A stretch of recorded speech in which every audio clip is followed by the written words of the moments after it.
Where's his gun?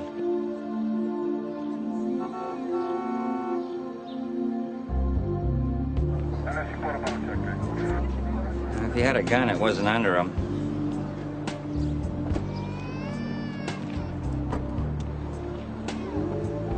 Shot once in the back, right here.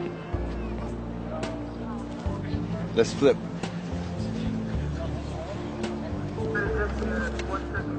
Oh, yeah. Looks like the bullet came out just under the throat, right here, maybe. A lot of damage. That could definitely be your exit wound. The guy from the cleaner says he heard 4 or 5 shots, but he can't be sure. Look at this. Driver's license, Thomas Stark. Who the hell takes their ID to do an armed robbery? Doesn't look like we're dealing with a stopwatch gang here. No, this is the I forgot my watch gang. Alpha 15 dispatch, if you're clear, would you attend an injury motor vehicle accident at the corner of Terminal and Glen? Copy? Alpha 15, 10-4, I'm on my way.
Hey, Tony. Hey, guys. Any idea what happened here? As far as I can make out, 2 guys wearing ski masks, one of them there, approached these 3 guards while they're filling a cash machine. He took the guards' weapons and the money bags, ran that way. One of these guards got the bright idea to chase after him. Nobody saw the actual shooting. Young guy over there, he's your shooter. Shane Vickerly. Shane? Hey, you! Get back over there where I told you to stand. Yeah. And no talking to each other. I separated these guys when I got here, but chances are they got the story solid 30 seconds after this guy hit the pavement. See this? Little .32 automatic, that's the weapon. It's a little purse gun. Yeah. Kid see where he had it on him? Yeah, strapped to his ankle. That's a concealed, unauthorized weapon, definitely illegal. Did Shane there say why he shot the guy when he was running away? Well, he claims he was defending himself while making a citizen's arrest. Citizen's arrest. Sounds like somebody made a little call to the company lawyer, get some advice about what to say to us, huh? Now, if he said he was protecting property, could be looking at doing time for manslaughter. All right.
Yeah, hi, it's Vinci.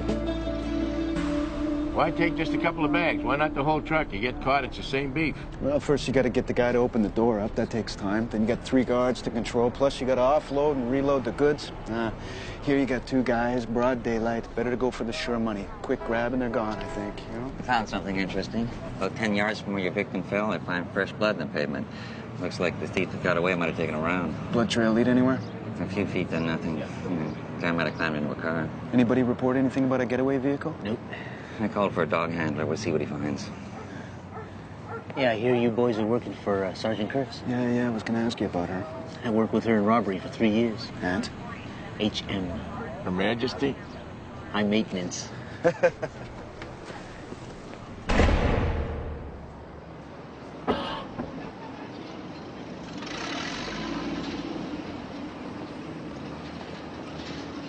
Zach? Dominic?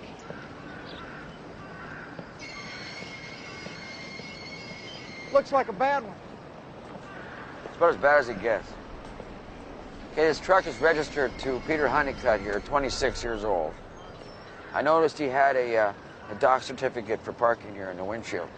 Probably worked at the shipyards over there. Shift changed at 3:30. Uh-huh. He's got a couple open already. After work, maybe getting ready for his Monday night. Huh? Impact might open them up and they just fizzed out. Yeah. Suppose it could have happened that way. Notice he's wearing a wedding ring? Well, maybe he was in a hurry to get home. Any idea on the pedestrian? No. No wallet in the purse.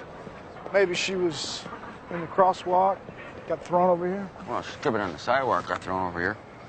Since she wasn't driving. Now this drum right in the middle of the road here. What do you make of that, Zach? Well, you got any ideas on the subject, I'm sure you'll let me know. He was sideswiped. Or you sideswiped somebody. The officer's name is John Ridley. He's got 14 years in the car. Yeah, I checked him out with dispatch already. Yeah, well, then you know he's got a clean record. Minor accidents, no fatalities. No fatalities until now, right? Look, we don't know what happened here. Yeah, we know what happened here. He's in a dangerous Code 3 pursuit, this guy. The man is in a coma. His face is shattered, his leg is crushed. It's a miracle he survived at all. Oh, here I got 2 dead people. One of them for sure is an innocent bystander. Why can't you include them in your prayers, Zach? You about done here because my team is coming in soon. We got to sort this out.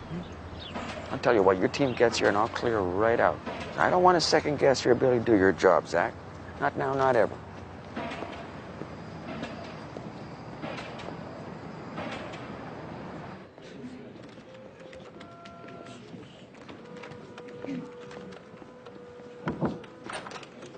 Hi. You wanted me? Yeah. Apparently there was a high-speed pursuit off Terminal Avenue a couple of hours ago. Left a police officer in hospital. Were there any fatalities? 2. I need to put a detective on it. Make sure the officer driving the car handle it by the book. Sure, I can take it. Okay. Keep in mind the coroner's office is going to be all over this. They've got 0 tolerance on this issue. The last thing we need is for them to give the Attorney General an excuse to take pursuit out of our arsenal. I understand. Good. And if the officer in question didn't follow procedure? Naturally, I'll want to know that. Okay. Now, Zach McNabb from Accident Investigation is going to be working it. Do you know him? No, not personally. Yeah, we'll tuck him behind him. Follow his lead. Okay.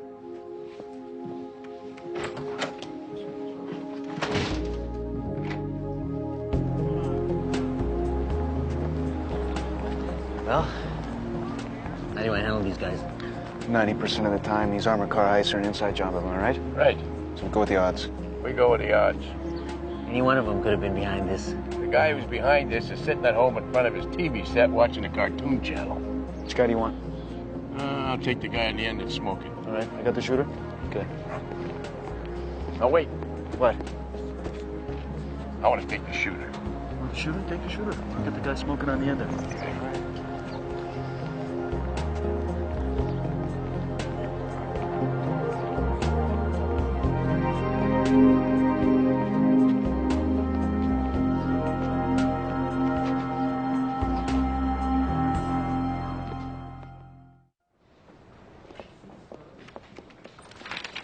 Good morning. Morning. Okay. High-speed pursuit guidelines from the AG, sections 1 for 1 of the police training manual. These are your chase fatality stats from 90 through 98. There were 32 deaths. 32? This is the memo from the Miami PD on high-speed chases. Oh. The public safety regs intersection care is in part 6. Also, Baltimore's faxing us all their new guidelines, and Calgary's sending us all their stuff on their helicopter. Helicopter, I never asked for that. Yeah, Flynn did. And Detective Cosmo's in your office. And I need a copy. Detective Cosmo, are you going to be investigating Officer Ridley's conduct in the high speeds? That's right. That's for you. Dominic, have a word, please. You don't mind, Detective? Wait for me. I'll work on the autopsy with you. No, that's all right. I'll see you down there. I'll see you down there. Zach McNabb. He's a self-righteous, lard-ass traffic cop. What the hell did you do to piss him off? Nothing. I spent an hour with him on the scene of a high-speed chase the other day. We had a few words. It was nothing. Well, he called me this morning to ask for another coroner to be assigned to the case. Prick. Don't worry. I want you on this. Good. Because Zach there is going to make a big meal out of this one, trying to establish that Officer Ridley there followed the chase guidelines, which is nothing but a smokescreen for the real issue here. Which is, in your mind? Property crime. Property crime? Yeah, property crime. Mothers be made aware their children are being sacrificed on our highways almost every day for the sake of stolen cars. Yeah, well, we argue that. And the police will argue that they're chasing rapists and murderers. We need to present them with an alternative. We need to push for a helicopter. You can't give me enough money for autopsies? You're going to push the Attorney General for helicopters for the cops? If Ridley was 500 feet in the air yesterday, we'd have 2 less bodies downstairs waiting for an autopsy. Oh, come on. I'm a crook. I'm in a car. I see a helicopter over top of my head. I'm going to hit down the highway, the pedal to metal, all that much more to get away from him. Either way, we have got to stop the carnage. This case has to work for us. Which may not happen if Officer Ridley's chase was by the book. Somewhere in this, Ridley made a mistake. If you look hard enough, you can find it. Oh, I'll find it. Thanks. Okay. Before we get started, what's the company's current shooting policy? If you've got firearms training and feel your life is in danger, then you've got the green light to pull the trigger. But that's not entirely why my client fired his weapon. Illegal weapon. You have firearms training? Yes. Okay. There were 3 bullets fired from your gun. The first one hit robber number 1, the victim. By the way, his name was Thomas Stark. Does that mean anything to you? No? Okay. The second one, we think, hit robber number 2, who was running away. And the third one missed everybody altogether. I yelled for this guy, robber number 1, to stop. He took a shot at me. What about this guy here, robber number 2? Did he shoot at you too? I don't know. Yeah, maybe. Okay, the guy he shot, robber number 1, what kind of gun did he have? It was a .38 revolver. Well, we didn't find any weapon on him. Well, this guy, robber number 2 there, the one carrying the money, he grabbed the gun and took off with it. He stopped. He comes back. He's right here, this close. This is you here. How come you didn't try and shoot him too? I don't know. I guess I froze up or something. They teach you to freeze up on the firing range. All right, let's move on. Weapons training. Okay, why don't you tell me about your co-workers, Mr. Y and Mr. Z here. You guys hang out together? Hockey games, poker, whores? We don't have that much in common. They're older than me.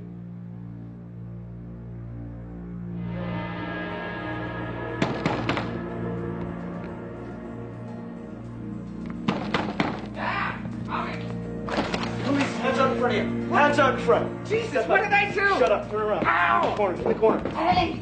Fred Beamish? Yes? Anybody else in here? No! Thomas Stark, your roommate?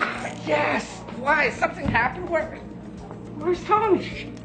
There? There! I hate to tell you this, but your friend Tommy's dead. I'm gonna have to ask you a few questions. God. Just take a minute.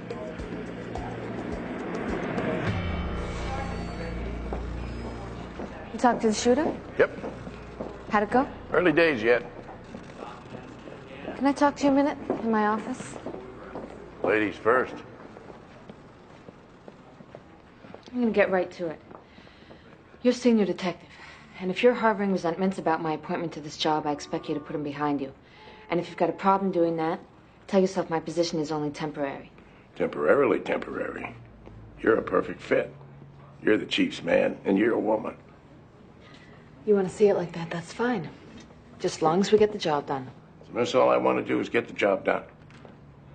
Okay. Good.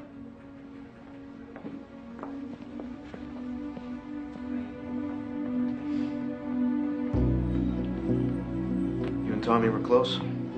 Yes. Very close? You had no idea he was planning an armed robbery? No.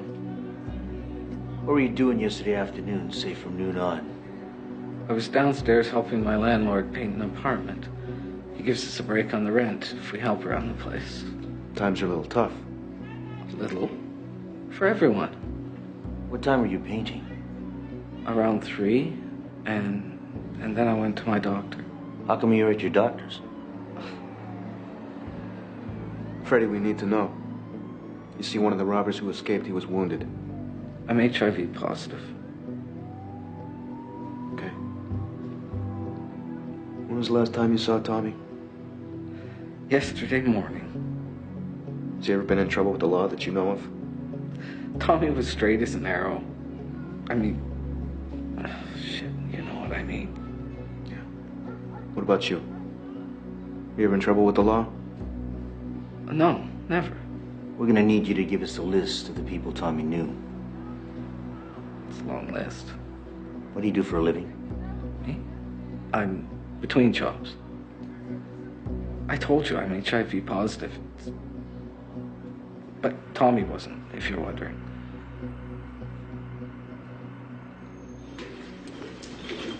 Preliminary look, I'd say Thomas Stark had AIDS. He's got a Kaposi sarcoma just under his hairline, back of the neck, indicative of the disease. We'll know for sure as soon as we get the blood work. Should be back tomorrow. Chick rolled Jane Doe's plates and they're on their way to ident. I'm sorry I'm late. Traffic on the bridge was hell. Thought you just put on your siren and blast your way through there, Zach. No, that's the way you used to do it. We just finished a prelim on Mr. Honeycutt, who was driving the pickup. Cause of death was a closed head injury. Is there anything else on Honeycutt I should know? Yeah, 2 drunk driving charges. He had open beers in his truck. Well, let's not get too excited about the alcohol until we get the blood work back from Tox, okay? Well, I'll make sure our samples go to the head of the line. They owe me a favor. See, he's got full. Moving right along. They're big boys, too. Your female pedestrian was approximately 30 years old, in good health. She took care of herself, sensibly dressed. Her makeup appears to have been freshly applied. Well, it sounds like she was going to her job or coming from there. Her primary injuries are on her left hip, her full right torso, including her shoulder, rib cage, hip, and thigh, her upper chest area, her face, her hands, and knees. She was tossed around. Cause of death, broken neck.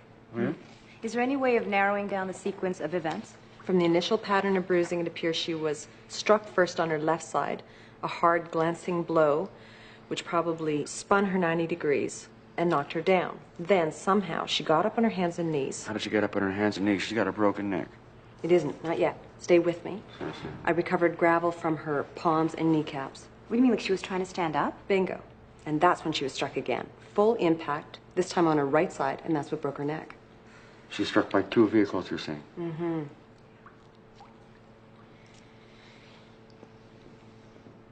So you were telling me that the first time that you break company rules and you get outside of your vehicle, that's the first time you get robbed. And you're both comfortable with that fiction. You ever quit smoking? I really needed a cigarette. It was just the one time. Bullshit. Shane says you've been getting out of the vehicle a couple of times a trip to go for a smoke. Okay, so I've been chipping. Yeah, well, the way I see it, this score doesn't go down at all unless you are outside the vehicle. Otherwise, you're inside, locked up, and you're calling for backup. You don't think I feel like an asshole? I could have got my partners killed. I know that. Well, let me ask you this. The money was insured. So why do you think that your partner shot him? He wasn't protecting the money. He was making a citizen's arrest. He wasn't protecting the money. He was making a citizen's arrest. Just ran the red light and I'm code 3 in pursuit. No traffic. Can you give a direction? 440, this is dispatch. I say again, what's your direction? East on Terminal off Main. He just took the corner ahead of me. Let me know when I'm at 90 seconds. He was assessing the risk. 90 seconds, he wanted to make the decision whether to continue. He was in pursuit of a traffic violation. There he is. That's the second multiple. I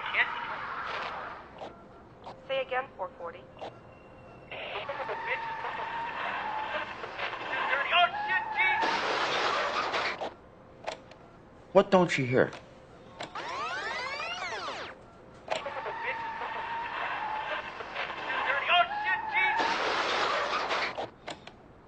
There's no siren. That's right, there's no siren. He's in a highly dangerous Code 3 pursuit of a traffic violation. He's proceeding with no siren. Wow.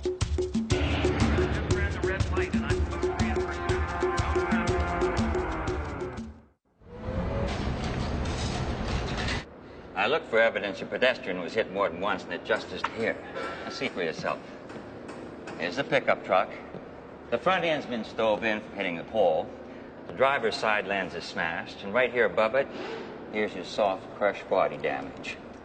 Now that definitely is the eschatological moment for your pedestrian. Just come over here. Over in the police cruiser, check this out. There's no soft, crushed body damage here anyway. Oh, yeah. Officer Ridley first hits a pickup truck here, smashing this lens. And he tries to get away. Come over here. And he's trying to get away, which causes him to sideswipe the driver's side of the pickup. Yeah. Okay, well, there you go. There could be a soft crush on that. From the side swipe damage, and you can't even see it. Yeah, I've been doing this a long time. I'm telling you, there's no soft crush there. What about the other artifacts from Jane Doe's body? Check, there's got to be more than gravel. Yeah, there was. There were paint chips and plastic lens fragments embedded in her skin. But she could have picked that up secondhand when she hit the ground. Yeah, the same goes with the gravel on her hands and knees. I mean, we've all seen accident victims wind up in strange positions. What about these plastic lens fragments, then? You know, I could have fragments from both the pickup and the police cruiser, and that would mean the two vehicles did hit her. Yeah, that could be another piece of evidence pointing in that direction. Well, I want those fragments. I want them analyzed. I sent them out this morning. What about the siren? Check that? Yeah, it appears to be working. Appears to be? What the hell does that mean, appears to be? I turned it on. It works. I'm having the wiring traced. Just in case, I'll let you know. I'll take a look at this police car again, okay? Help yourself. I heard from Tox. Honeycutt shouldn't have been operating his pickup truck. He would have blown over the limit.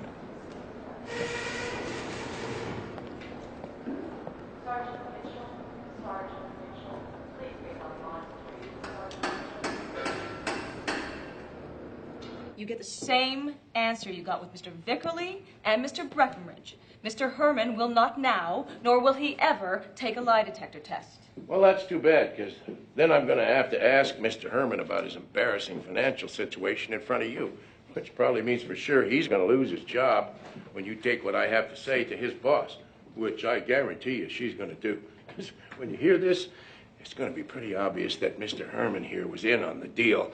And even if we don't prove it, it's going to be bye-bye gainful employment. I don't know what you're talking about. I don't have any money troubles. Oh, that's not you with the 2 mortgages, the new van, the ex-wife with the alimony, and did I mention Sundays at the track? You know, your ex-wife thinks you have a gambling problem. You know how he pays for all this? He has 2 jobs. By day, he's the fearless protector of the cash machines. And at night, he's Tinkerbell. Mixing rum punch behind the bar in a fruity nightclub. And that's why your wife left you, because you came home stinking of men's cologne. Son of a bitch!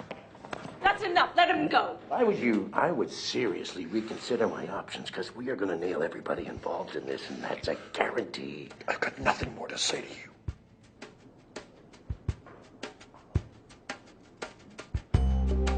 Very neat, small caliber. This is where the bullet from your guard entered the victim, Wayne. But I want you to take a look here. Bullet came out here. No. This is also an entrance wound. Thanks, Wayne. I found that bullet lodged in his heart. This is the culprit, little 32. So what's the chest wound from? This. I retrieved it from the spinal column. It's a 38, I think. So he was shot twice. Once in the back with a 32 and once in the chest with a 38. Boom, boom. Out go the lights.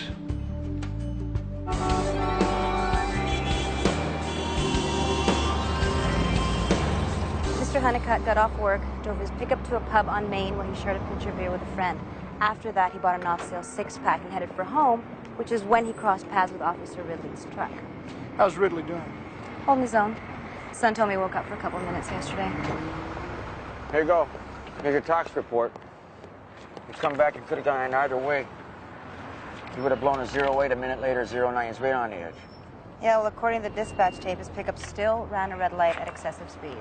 You know, if some of these hot shots got more than just 1 or 2 years for rabbiting from a police officer, they might not be so fired up to endanger the public safety. Boy, save it for the rank and file, will ya? Any member he breaks the pursuit rules, he faces 6 months or a stiff fine. You know if any member ever had to pay the price on that? No, here's your badge. Here's your Indy license. All right. Greg Moore. Go Wolf. I'd like to get on with this, if that's all right with you two. Absolutely. Great. It's fine with me. Okay. There are 2 sets of tire marks we're dealing with. These skid marks are from the pickup. These secondary marks are from Officer Ridley's cruiser. The barrel is out here in the middle of the road, about here. The pedestrian, she's crossing the intersection in this direction, and she's right here. Honeycutt is being pursued by Officer Ridley, and they're coming from this direction. Honeycutt slows his pickup, swerves to avoid the barrel, sees the pedestrian, and applies his brakes, but it's too late. He hits her, and she's knocked all the way across the crosswalk, right down here. That far. At the same moment, Ridley comes around the corner. He sees the pickup, but it's too late to do anything about it. He sideswipes it, does a 360 indicated by these yaw marks here, and ends up in a dead stop. The pickup continues, strikes the pole, and sends Honeycutt through the windshield. Except for that barrel. What's it doing out in the middle of the road, right? It's not out in the middle of the road. It's in the bed of the pickup. Well, wait a minute, how do you know? This Honeycutt's wife told me that after work, he stopped off and he picked up a barrel, a burn barrel. So I went to see her. She gave me the name of the place. I just came from there 10 minutes ago. Yeah, he was coming from there, right? No, he was coming 10 blocks right down that way. Right down there by that pub where he stops every night, gets a couple in him, gets the 6-pack off license, and boots her home right up this way. Well, then why the hell was he coming from this direction? What do you think, Zach?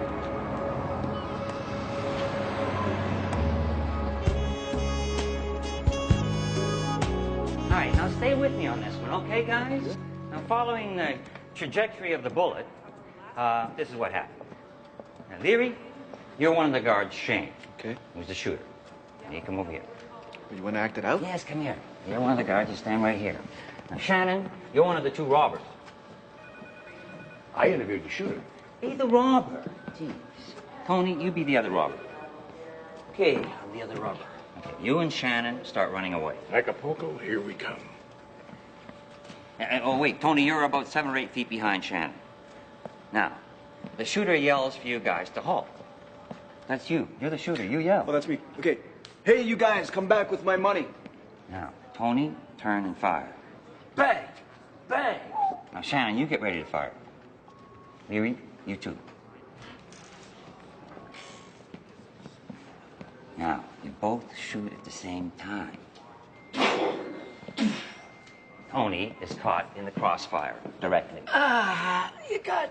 Exactly. Gunfight at the mini mall?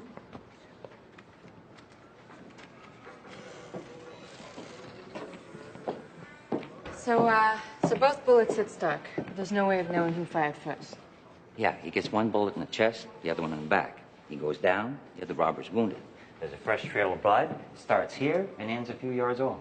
Yeah, by the sudden disappearance of the trail of blood, we figured that he got into a waiting car and got away. Yeah, that's what happened. Okay, so where do we stand on this high-speed and inside job?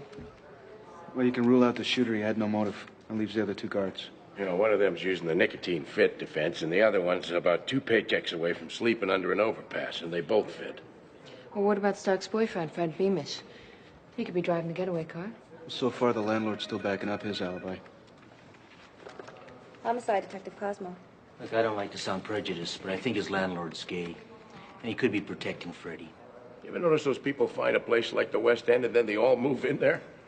A lot of single women live in the West End. Yeah, and Russians. Go figure. Well, maybe you're missing Robert's a gay Bolshevik. That was Officer Ridley's son. He says his dad woke up about an hour ago. Thank God for that.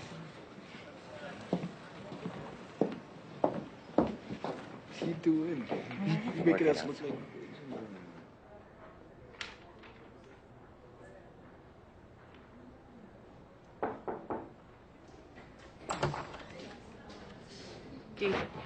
Okay, as far as Zach McNabb's record goes, I found no skeletons in the squad car. Ah, But I did find out that his wife died 3 years ago. She had breast cancer. that's pretty rough. Okay.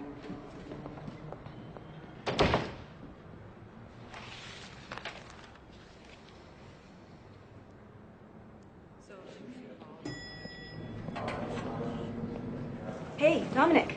I was just telling Zach that Officer Ridley woke up about an hour ago. That's great. Did you say anything? His siren wasn't working. He thinks his siren wasn't working. Did you say anything else? And that's it. He has no memory of the accident at all. Excuse me. Oh, yeah. Oh, but his doctor said give him a few days. It may come back, it may not. Siren wasn't working. The guy who has the locker next to this one was storing some furniture in there. Started smelling something. So he goes to the manager, tells the manager uses his master key to open it up. Yeah, you only got to smell that once to know what it is. Oh, Jesus. Now, this guy looks like he was shot once right there in the chest, just by the collarbone. There's not much blood down here. He was killed somewhere else and put back here. Now, check this out. Got all kinds of blood on the passenger seat. So who's riding up here, bleeds out. Who's ever driving moved him to the back. Maybe.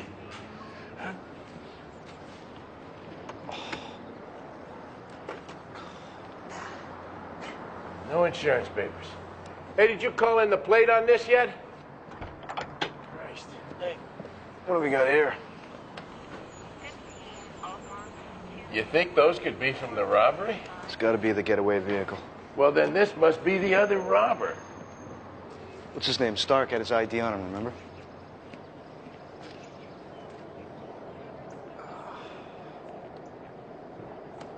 Real pros, these guys. Traymore, Paul Traymore. Yep. The locker is registered to a Paul Traymore. Paid up 1 year in advance. Christ, the way this is going, the car probably belongs to Traymore, too. All right, I'll call body pickup. Anything else I can do for you guys? No, thanks, Winston.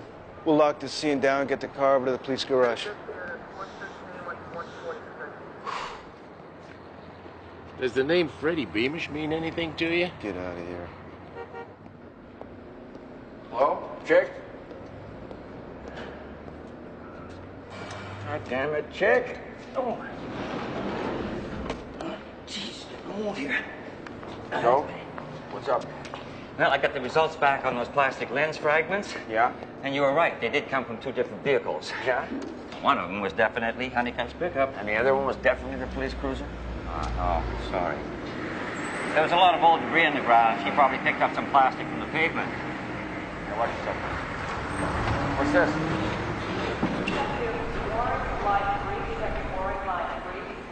Blueprinted 350. Tune Port 84 Camaro. I got laid in one of these for the first time. You got laid for the first time in 1984? On that particular model, yeah. And they found a dead guy in the back. Homicide thinks it might have been the getaway car that was used in an armed robbery on Monday afternoon. But what time did all that happen? About 4 o'clock, why? This is pretty interesting, the headlight here. Got some lens fragments here. Is that blood?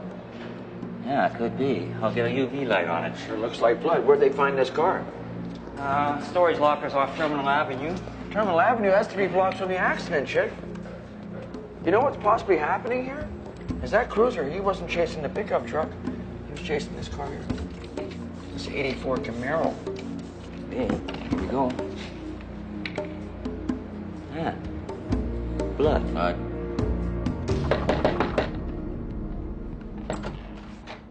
We found your 84 Camaro. I sold that car. Now, maybe you didn't hear me. The 84 Camaro registered in your name. It's time you start telling us the truth. What do you say? Shit. Herman was serving drinks to Tommy and me and Paul. All right, so Herman's in on it. What about the other two guards? No. What's the story on the dead guy we found in your car, Paul Traymore? He was a friend of Herman's. All right, he's serving you drinks. Yeah. And Herman said his day job was working as a guard for an armored car company. And it would be a piece of cake to rip it off. One thing led to another, and... So it was Herman's idea? More or less. His friend Paul was really into it too, some butch fantasy he had going. That's where we got the guns. I just wanted the money so I could take a trip with Tommy. Like a vacation, you mean? Yeah, vacation, a bloody goddamn honeymoon, before we were both too sick to enjoy ourselves. There's nothing wrong with that. Tommy had full-blown AIDS. That drug cocktail didn't work on him. That's a death sentence, you know. So we're going to look for alternative treatments, and then we're going to move back east to be close to my son, and whatever was left over would go for drugs. Because they're not covered back there. I mean, if I got sick, you get a disease in some parts of this country and then try and tell me we have free health care. That's just the biggest lie. We figured, what the hell, we got nothing to lose. You just never figured you'd lose him. I never figured that. I stole a car the day before, but the next morning it wouldn't start, so it was too late to call off the robbery. I couldn't leave my partners just standing there with their dicks flapping, so I went and got my car. What happened after the robbery? I heard gunshots, and Paul got in the car, all bleeding all over and screaming. He told me Tommy was shot. I was so scared, I didn't know what to do. I drove away. God. Drove away and left Tommy there. He was the love of my life. Yeah. By the way, you know that woman you clipped during your getaway? She was the love of somebody's life, too. Where's the money? It's over there. Guns are in there, too. Garbage can? You put the money in a garbage can? That's where you hid it? They don't pick it up until next Friday. Which one? One in the middle on the bottom. Where'd you put it? The one in the middle on the bottom. Where's the money, Freddie?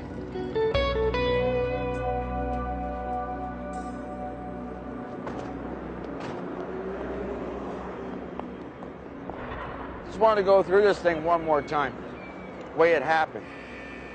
All right, let's go through it the way you think it happened. We got an ID about an hour ago on the pedestrian. Her name was Peggy Dillon. She arrived in a cab. We know that because the driver found her wallet underneath the seat last night. He's cleaning up after her drunk, and he said he remembered her. He said that she had told him she was coming down here, she was looking for a job, she had an interview. So what probably happened, she's in the crosswalk and she's checking for address. No. She's cutting across the intersection. She gets hit right here in the middle of the street. Second time. First time, she's hit in this crosswalk. Why? Because here's the getaway car. And he's flying up here around the corner. He's not slowing down. All right, okay. That sounds right. Okay. So now the getaway car comes flying up here, not stopping, hits Peggy Dillon. She goes flying way back into the intersection where you had her.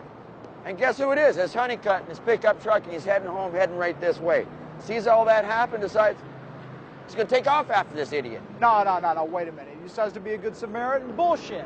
He's feeling the booze. He comes whizzing right through the intersection into the path of Ridley's cruiser. Doesn't hear a siren. Now here's Officer Ridley down here. Okay, no siren on. He's coming in the intersection. Now he sees a pickup truck. Holy shit. Here's the Honeycutt over here in his pickup truck. You know, he sees a cop car heading for him. And now he's swerving to avoid it. Ridley does the same. Right. Now he's trying to avoid Peggy Dillon, who's down on the deck, and she's on her hands and knees trying to get up. But now the cop car comes and sideswipes the pickup truck. The pickup truck hits Peggy Dillon again, sends her flying way up there, proceeds to hit the pole, and now the cop car spins around 360s, however way you want it, but ends up in this attitude right like this. All right, you just proved my point. I did what? If Honeycutt hadn't been drunk and speeding through the intersection, Peggy Dillon wouldn't have been hit a second time. If Officer Ridley had a siren on, this guy Honeycutt would never butt his goddamn truck into this intersection. Ridley was in a legitimate chase against a felon. Officer Ridley had no clue that he was chasing after an armed robber. Yeah, well, it turns out he was right.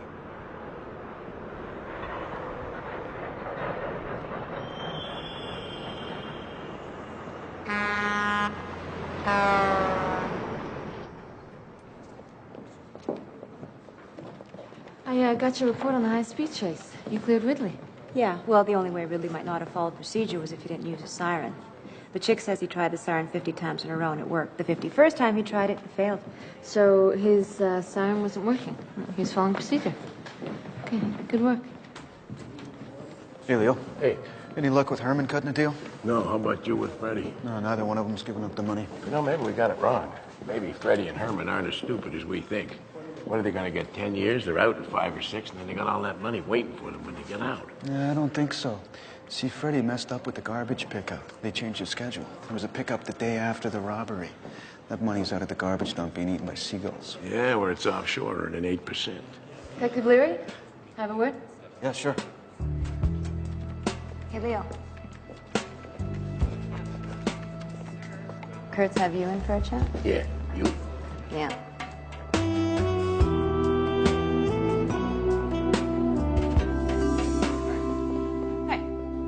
I heard Zach McNabb on the radio today. Well, did you know that the coroner's office is outdated, overfunded, and should be scrapped in favor of a medical examiner? Did you mention my name? According to Zach, the MEs work for the police and the coroners work for the province, which means they hardly work at all. Well, that Brick's got different future as a talk show host, doesn't he? Detective, come here.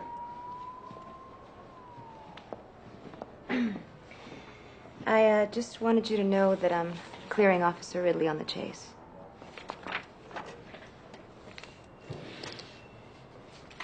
Okay. That's it? What, you're not going to bitch and moan at me about it? Was it going to change anything? No. Pursuit is still one of the best deterrents a police officer's got. That darn my ass. 2,000 pounds of steel coming at you. 140 clicks on a highway. That's a weapon.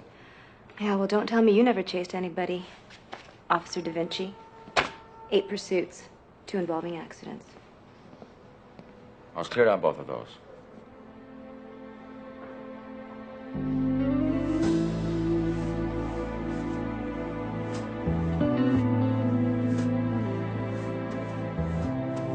Mr. Dillon, this is Dominic Da Vinci from the coroner's office. How are you holding up today? I just wanted to tell you it appears your wife was hit during a high-speed pursuit of a felon by a police officer. Here's for...